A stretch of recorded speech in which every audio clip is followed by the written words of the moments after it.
안녕하세요 여러분. 이번 시간에는요 쉬운 원서책을 계속해서 반복해서 읽는 것과 조금 어려운 책을 도전하는 것 사이에서의 고민들에 대해서 이야기 나눠보도록 할게요.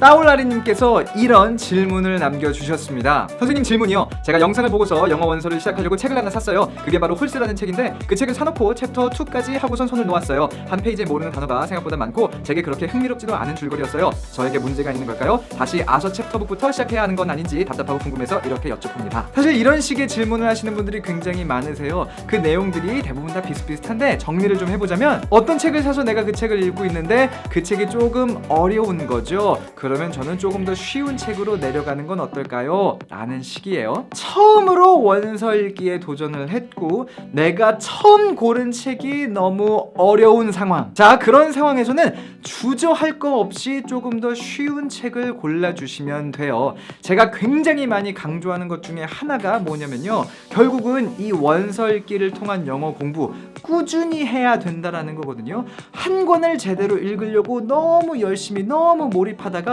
거기서 지쳐버려서 원서 읽기 나는 포기해버릴 거야, 이런 결론이 나면 그게 최악의 상황인 겁니다. 그러니까 내가 원서 읽기를 통해서 영어를 공부하는데 어떤 방식이 됐든 거기서부터 스트레스를 너무 많이 받는다, 뭐 책이 어려워서든 모르는 단어가 너무 많아서든 스트레스를 너무 많이 받아서 내가 포기하고 싶어, 그러면 무조건입니다. 무조건 쉬운 책으로 다른 책을 골라서 도전해보시는 것을 추천드릴게요. 사실 원서 읽기를 꾸준히 하신 분들에게도 똑같은 조언을 드리고 싶어요. 뭔가 책을 골라서 읽는데 조금 어렵다 싶으면 굳이 거기에 매달리기보다는 조금 더 쉬운 책으로 내려가라고 똑같이 말씀을 드리고 싶습니다. 근데 여기서 한 가지 주의하셔야 되는 건 내가 읽고 있는 조금 어려운 책에서 쉬운 난이도로 내려간다고 했을 때 절대로 읽었던 책을 또 읽지는 마시라는 말씀을 드리고 싶어요. 많은 분들이 이런 함정에 빠지세요. 내가 좋아하는 시리즈가 이제 생긴 거예요. 난이도도 나한테 맞는 것 같고 뭐 계속 쭉 읽어왔으니까 말하자면 캐릭터들에도 애정이 생겨서 그냥 계속해서 이런 시리즈만 읽는, 그러다가 이제 조금 어려운 책에 도전을 해봅니다. 아, 어렵네 해서 다시 그 시리즈로 돌아오는 그런 실수들을 많이 하시는데, 이건 제가 이렇게 비유를 좀 해드리고 싶어요. 저도 막 몸이 좋고 그런 건 아니지만 우리가 뭔가 운동을 한다고 생각을 했을 때, 제가 이두근을 키우고 싶어서 그래서 운동을 합니다. 2kg짜리 아령을 가지고 제가 운동을 시작을 하는 거예요. 말하자면 쉬운 원서를 골라서 원서 읽기를 시작하는 거죠. 이 2kg이라는 아령 자체는 굉장히 가벼우나 근데 어쨌거나 운동을 하니까 자, 처음에는 뭔가 운동이 돼요. 근육이 크는 느낌이 든단 말이죠. 근데 어느 정도 그 2kg짜리 아령을 통해서 근육이 크면요, 그 다음에는 이 아령을 4kg짜리로 6kg짜리로 올려줘야 돼요. 더 무거운 것을 가지고 운동을 해줘야, 그래야 근육이 계속 발달하게 된다는 겁니다. 영어 원서도 마찬가지예요. 아무리 쉬운 책이라도 어쨌거나 읽기 시작하면 거기서 배우는 것은 당연히 있다라는 거죠. 근데 계속해서 그 난이도의 책만 읽게 되면 그 2kg짜리 아령을 가지고 백날 운동을 한다 그래도 어쨌거나 그 무게의 아령으로 내가 키울 수 있는 근육의 양이 정해져 있는 것처럼 똑같은 난이도의 책을 계속 읽으면요, 내 영어 실력이 향상될 수 있는 한계가 지어져 있다는 거예요. 그러니까 조금 겁이 나고 조금 어렵다고 느껴지더라도 내가 이 난이도의 레벨의 원서들을 어느 정도 읽었다고 판단이 되면 거기서 조금 더 어려운 원서로 점프를 해줘야 됩니다. 운동할 때도 마찬가지예요. 2kg 들다 4kg짜리 들면 무겁죠. 팔 아프죠. 힘들죠. 근데 그래서 결국 근육이 크는 거란 말이에요. 유명한 말 있잖아요. No pain, no gain.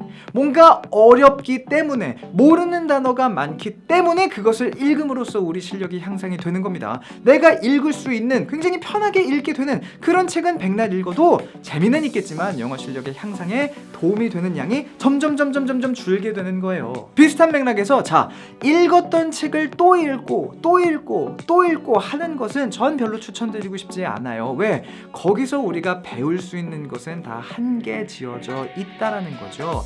비슷한 난이도라고 하더라도 다른 작가의 것, 다른 시리즈의 책을 읽는 것을 제가 100번 추천드리는 것도 같은 맥락인 겁니다. 그런 면에서 자, 어떤 시리즈를 읽었어요. 이 레벨의 난이도에서는 이제 어느 정도 내가 이해가 된다, 자신감이 생겼단 말이죠. 그러면 과감하게 다음 레벨의 책으로 뛰어가셔야 돼요. 점프해야 된다는 겁니다. 자, 정리를 해보자면 내가 어떤 책을 읽는데 너무 어려워요. 그래서 스트레스가 너무 심해서 내가 원서 읽기를 포기하고 싶어요. 그러면 쉬운 책으로 내려가시라는 거예요. 왜? 결국은 영어 원서 읽기에 정 떨어져가지고 영어 공부를 멈추는 것, 그것만큼은 우리가 피하고 싶기 때문에. 근데 아무리 쉬운 레벨로 내려가더라도 예전에 읽었던 책으로 돌아가시면 안 돼요. 그래버리면 뭔가 마음의 위안은 삼을 수 있고 마음의 위로는 되겠지만서도 실질적으로 우리 영어 실력에는 도움이 안 될 가능성이 굉장히 높다는 겁니다. 그러니까 내려가더라도 다른 시리즈의 새로운 책을 읽으시라고 말씀을 드리고 싶고, 근데 중요한 것은